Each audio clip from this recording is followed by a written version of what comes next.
NCP नेता और पूर्व मंत्री बाबा सिद्दीकी हत्या मामले की जांच मुंबई क्राइम ब्रांच कर रही है। क्राइम ब्रांच की माने तो इस हत्या के पीछे लॉरेंस बिश्नोई की गैंग का हाथ है, जिस मामले में इस गैंग से जुड़े लोगों की गिरफ्तारी भी की गई।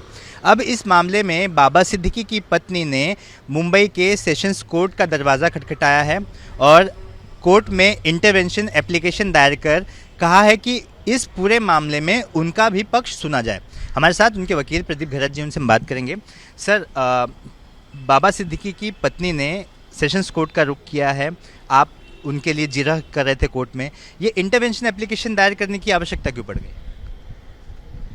वो जैसे आपने अभी बताया, वो अपना पक्ष न्यायालय के सामने रखना चाहती है। हाँ। उसके लिए उन्हें लगा कि उनको एडवोकेट की ज़रूरत है और इसके लिए वो मेरे पास आ गई, मुझसे संपर्क किया, मैंने उसे मान्यता दी और अब मैं उनका वकील करके न्यायालय में हाजिर रहूँगा।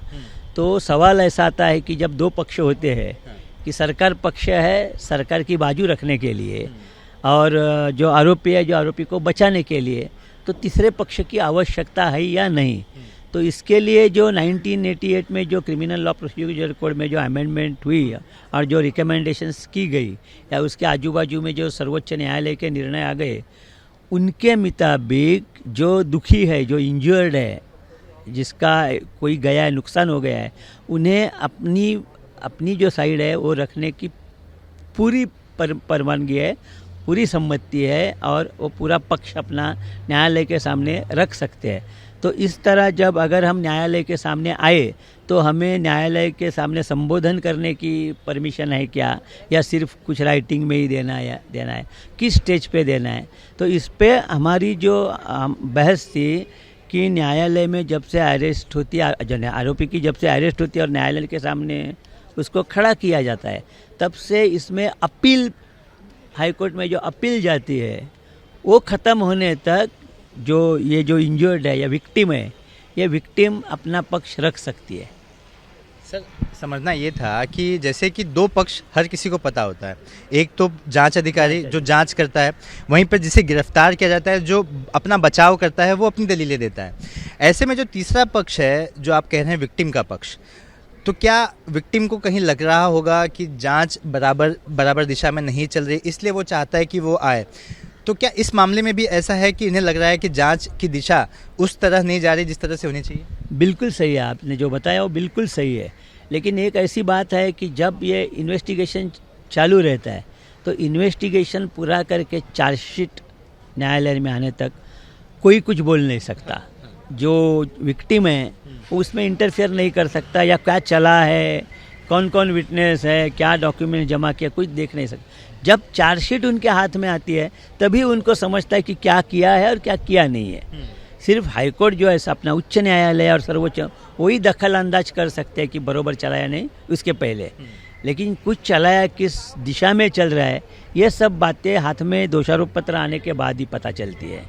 तो अभी दो चार्जशीट आया है तो उनको लग रहा है कि ऐसा बराबर है। तो उनको ऐसा लग रहा है कि बराबर नहीं है।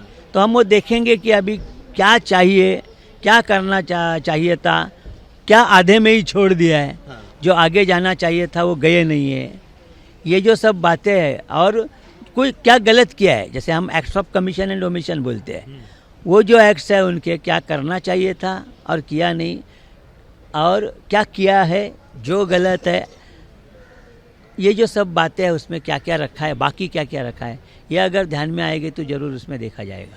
सर, कई बार उनके बेटे जिशान सिद्दीकी भी क्राइम ब्रांच के जॉइंट सीपी से मिले, उन्होंने मीडिया से बात करते हुए भी कहा कि जांच सही दिशा में नहीं जा रही, उन्होंने कई बार सवाल उठाए थे। तो क्या इन सारी चीज़ों का भी जिक्र इस इंटरवेंशन याचिका में करेंगे? ज़रूर, क्योंकि हमें जो देखना है वो उनका स्टेटमेंट देखना है।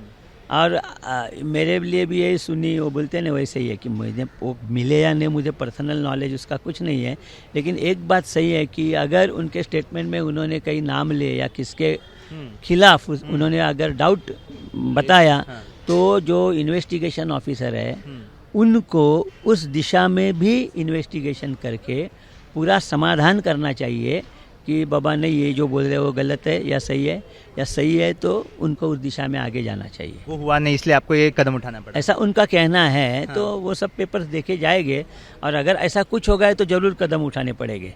कोर्ट ने आज क्या कुछ कहा? अगली तारीख कब है, कब आदेश आएगा, क्या कुछ हुआ? नहीं, आज कोर्ट ने हमारी बहस पूरी सुन ली हाँ। और उस पर हुक्म करने के लिए रखा है और उन्होंने कई आरोपियों ने जमानत की अर्जी की है तो उस पे सुनवाई के लिए अभी रखा है। धन्यवाद। कैमरामैन आतिश के साथ Suraj Ojha, ABP news, Mumbai. For exclusive and insightful videos, subscribe to our new channel ABP Live Premium.